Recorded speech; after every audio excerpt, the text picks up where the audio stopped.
ఉప ముఖ్యమంత్రి పవన్ కళ్యాణ్ జూలై 1వ తేదీ నుంచి పిఠాపురంలో పర్యటించనున్నారు. అదే రోజు సాయంత్రం వారాహి సభ నిర్వహించనున్నారు. తనను గెలిపించిన నియోజకవర్గ ప్రజలకు కృతజ్ఞతలు తెలపనున్నారు. 3 రోజుల పాటు ఉమ్మడి తూర్పుగోదావరి జిల్లాలో పలు అధికారిక కార్యక్రమాల్లో పాల్గొనున్నారు.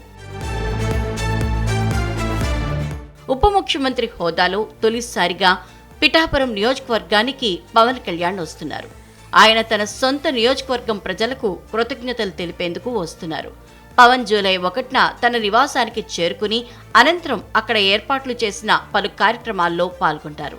అనంతరం మాజీ ఎమ్మెల్యే వర్మతో పాటు తన గెలుపు కోసం కృషి చేసిన కూటమి ముఖ్య నాయకులు, కార్యకర్తలతో సమావేశమవుతారు.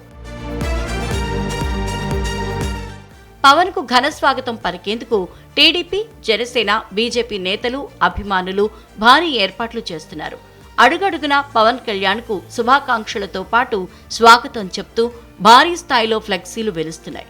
ఉమ్మడి తూర్పుగోదావరి జిల్లా నుంచి ఎమ్మెల్యేలు, ముఖ్య నేతలు కూడా పిఠాపురం వరుస కట్టే అవకాశాలున్నాయి.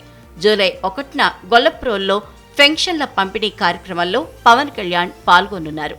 2న కాకినాడ కలెక్టరేట్లో పంచాయతీ, ఇరిగేషన్, అటవీ శాఖ అధికారులతో సమీక్ష నిర్వహించనున్నారు. అదే రోజు సాయంత్రం పార్టీ ఎంపీలతో సమావేశం కానున్నారు. 3వ తేదీన ఉప్పాడ కొత్తపల్లి తీర ప్రాంతాన్ని పరిశీలించనున్నారు పవన్ కళ్యాణ్. పిఠాపురం నియోజకవర్గంలో పవన్ కళ్యాణ్ 3 రోజుల పర్యటనను ప్రతిష్టాత్మకంగా తీసుకున్న అధికారులు మరోవైపు ఏర్పాట్లను పరిశీలించారు కలెక్టర్ షాన్ మోహన్. భారీ స్వాగతం పలికేందుకు అన్ని శాఖల అధికారులు సమన్వయం చేసుకుంటున్నారు.